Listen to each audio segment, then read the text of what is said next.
लोग कहते हैं कि करबला में हजरत इमाम हुसैन की मदद के लिए कोई नहीं आया, लेकिन सच तो ये है कि उस दिन जमीन और आसमान की हर ताकत उनकी एक आवाज पर लड़ने के लिए तैयार थी। ये वाकया आशूरा के दिन का है। जिन्नात का बादशाह जाफर, जिन अपने दरबार में तख्त पर बैठा जश्न मना रहा था, उसे इस बात की खबर ही न थी कि करबला में नबी करीम सल्लल्लाहु अलैहि वसल्लम के घराने पर क्या गुजर रही है। अचानक उसके तख्त के नीचे से दो जिन रोते और मातम करते हुए गुजरे।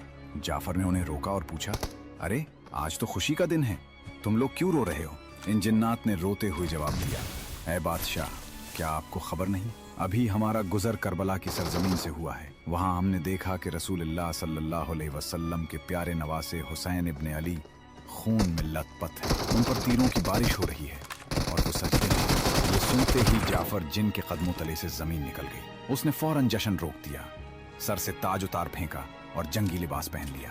उसने अपनी तलवार निकाली और जिन्नात के एक बड़े लश्कर को लेकर हवा से भी तेज रफ्तार में करबला की तरफ रवाना हो गया। जाफर कहता है, जब मैं करबला की फजाओं में पहुंचा तो मैंने एक अजीब, वहां सिर्फ यजीदी फौज ही न थी, बल्कि आसमान से लेकर जमीन तक फरिश्तों, अंबिया और जिन्नात की कतारें खड़ी थी। सब अपनी बारी का इंतजार कर रहे थे कि इमाम हुक्म दें तो दुश्मनों को भीड़ इस कदर ज्यादा थी कि जाफर को रास्ता नहीं मिल रहा था।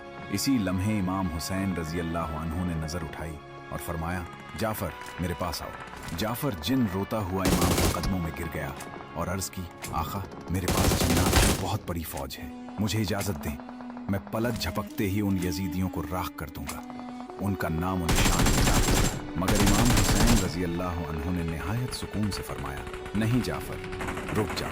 अगर मैं चाहूं तो एक इशारे में दुनिया पलट दूं, लेकिन मैं अपने नाना के और अपने रब की रजा के लिए सब करता हूं। मुझे अपने अल्लाह की मर्जी सबसे ज्यादा अजीज है। दोस्तों याद रखें, करबला में इमाम हुसैन रजी अल्लाह अन्हु बेबस नहीं थे। कायनात की हर ताकत उनके इख्तियार में थी, लेकिन उन्होंने तलवार नहीं उठाई ताकि इस्लाम जिंदा रहे। करबला का ये मंजर हमें ये सबक देता है कि असल जीत हथियार की नहीं, बल्कि सब्र और हक की होती है। अगर आपके दिल में भी इमाम हुसैन रजी अल्लाह अन्हु के लिए मोहब्बत है तो कमेंट में या हुसैन जरूर लिखें।